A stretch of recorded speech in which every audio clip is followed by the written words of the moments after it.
Hey, if you're feeling stuck with your podcast and thought that it would make more or be doing more for your business, I want you to watch this video.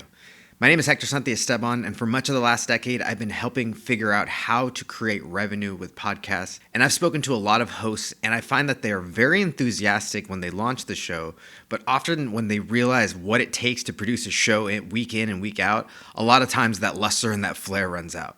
But I want to let you know the hard truth is that most podcasts don't get past episode 7. Even less of them get past episode 25, and almost none of them get past episode 50.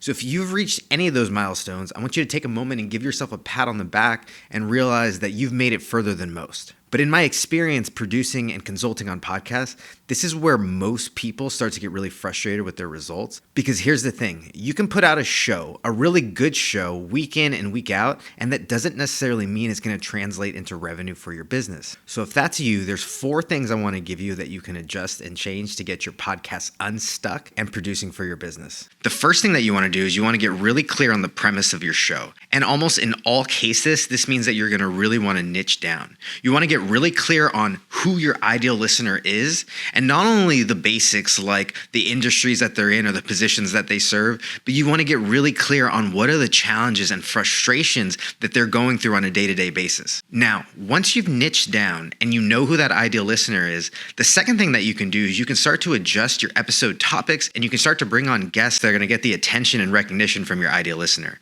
These can be like industry decision makers, industry mavens, and people oftentimes who don't have their own platform or their own ability to create content or media, but their name still has brand recognition within the industry. So if you know who your ideal listener is and you know what it is that they want to be talking about, the third thing that you can adjust is the types of episodes and the types of interviews that you're conducting.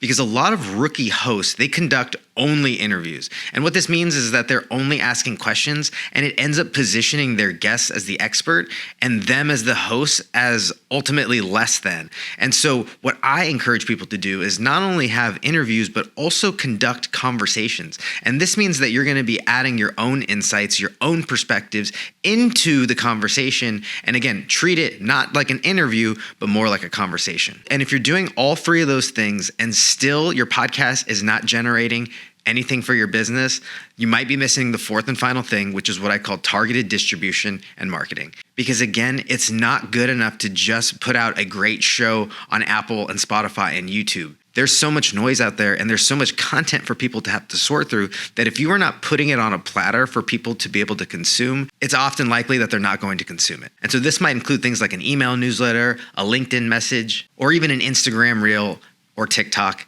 if your ideal listener is likely to be active on some of those platforms. But these are the 4 steps. And if you can be consistent with it, you now have the steps to make your podcast profitable, even if you feel like you're stuck. Now, if you still have some questions about how this applies to your show and your business, and you want to get some time with our team, check the description for a link and you can snag some time on our calendar. Otherwise, make sure you're subscribed, and most importantly, keep publishing.